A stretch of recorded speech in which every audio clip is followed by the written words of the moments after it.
problem that not a lot of founders talk about, but it's actually a really big problem, is advice overload. There are too many people giving you advice too much of the time. There's this founder that you know, there's your employees, there's your customers, there's your board members, there's other investors, and you don't know which direction to go. And I think that it's important just to kind of listen to yourself and know, take advice from a small amount of people that are consistent in their advice and that can deliver one way or another. How have you balanced doing the work yourself versus delegating? Are you good at that or not good at that?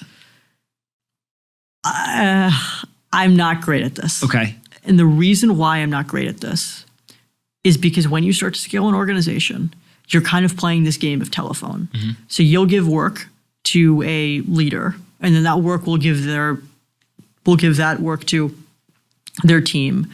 And they'll give you some version of what you want back. Mm-hmm. But oftentimes it is very far from what you actually wanted originally. Mm-hmm. And I think that the larger the organization gets, the harder it is to communicate, the more you're playing that kind of game of telephone. And I think when you think about remote work, it becomes a catastrophe. Mm-hmm. Like, I just don't believe that early stage startups can be done in a remote way. Mm-hmm.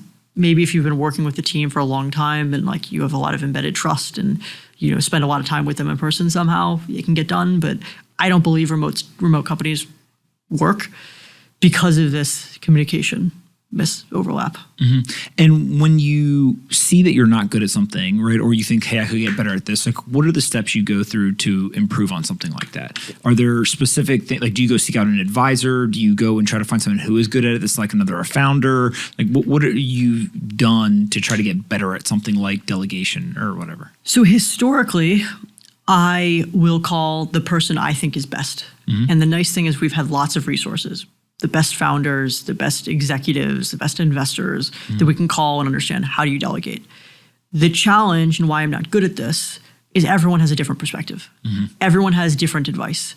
And you don't know what advice is always right for you. Mm-hmm. You don't know what the right direction. You can take some people's advice on some things, other people's advice on other things, and they're not always going to fit and sync with each other when those two things are related. Mm-hmm. So that's why I think I'm not that great at it, because like I don't always know what direction, like what consistent path to take from an advice standpoint. Mm-hmm.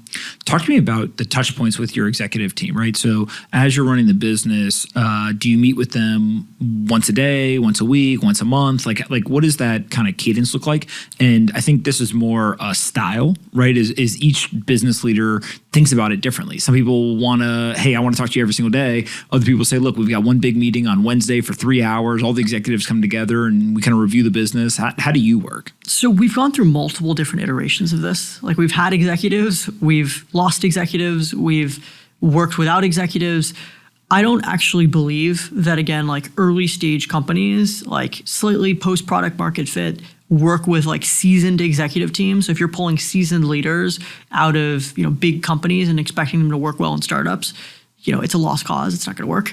And the structure that those people typically try and work in don't work too well for startups. So what we did was we did weekly leadership meetings on Wednesday. It was 2 hours. We would have everyone put together a memo the night before. We'd have a general memo, and what happens is that everyone gives their opinion on every different thing. And it's not clear, is this a decision-making meeting? How many different decision makers are there?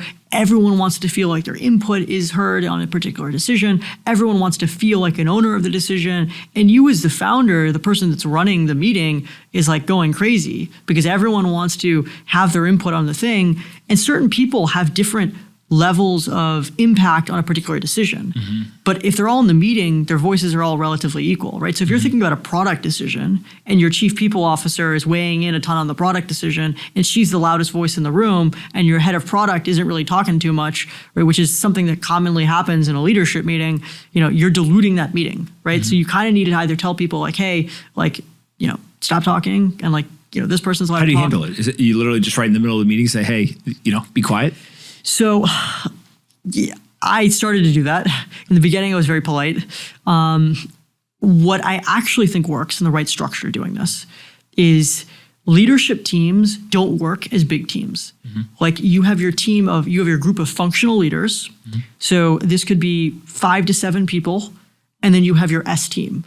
And your S team, maybe it's your like CTO, maybe it's your finance leader, maybe it's your co-founder. It can't be any more than like 3 or 4 people. It's got to be a small group, and you have to have a lot of like respect and trust in that group. And you are talking to this team every single day. Like they are helping you run the whole business, and they are filled in, they are keyed in on everything. This team will help you make the decisions. This team is the decision-making body. Then you have the information body. In the information body is all the different functional executive leaders. They might run the people function, they might run the legal function, whatever it might be. And they will help you keep them informed. You do your 2-hour weekly leadership meeting, and you will keep them informed as to what is going on. You will get their perspective, but the decisions are not made in that meeting. The decisions are not made in that meeting. And Do you make the decisions before or after the meeting? That it's kind of, you're making them all the time. Okay. But you're clearly logging those decisions. You're logging who's the DRI, who's responsible for this particular decision. You have to be very clear. You have a leadership operating system. So in our case, we had a leadership operating system. This is how we make decisions. This is how we appoint DRIs. This is what a DRI is responsible for. What's a DRI? A directly responsible individual. We have AORs, which was really helpful. So AORs are areas of responsibility. We basically had a big spreadsheet. In early stage companies, people don't know who's responsible for what. You literally write out to the specific thing, what is the area of responsibility? Who is the owner of the AOR? What are they specifically responsible for? What is the backup?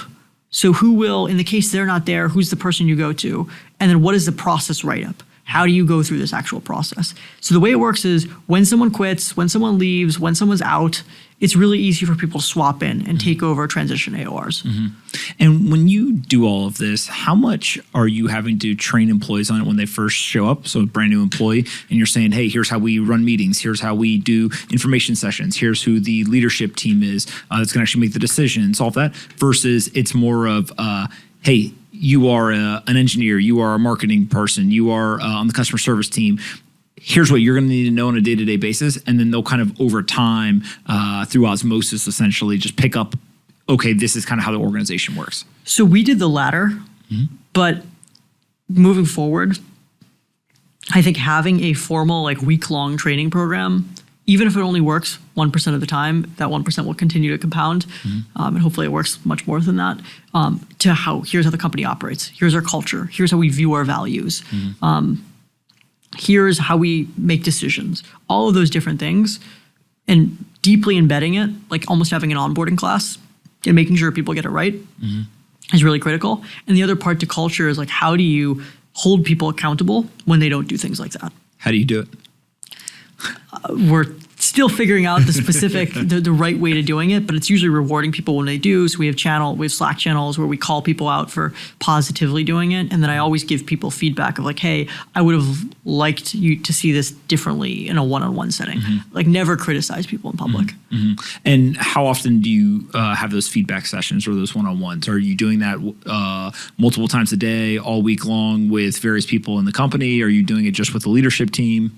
So previously we did it just with the leadership team, and we did 2 things as far as feedback. So we did feedback at the end of every meeting. So people would write down their feedback. They would say, okay, here's how we thought the meeting went. We'd like carve out 10 to 15 minutes at the end of the meeting. Here's how the meeting went. Here's some of the learnings. Here's what I would do differently next time. And everyone would write it down and we would review it as a team. And then we would put a next action of like, next week we're going to do this better. And then we'd always make sure to remember that as a team after every meeting.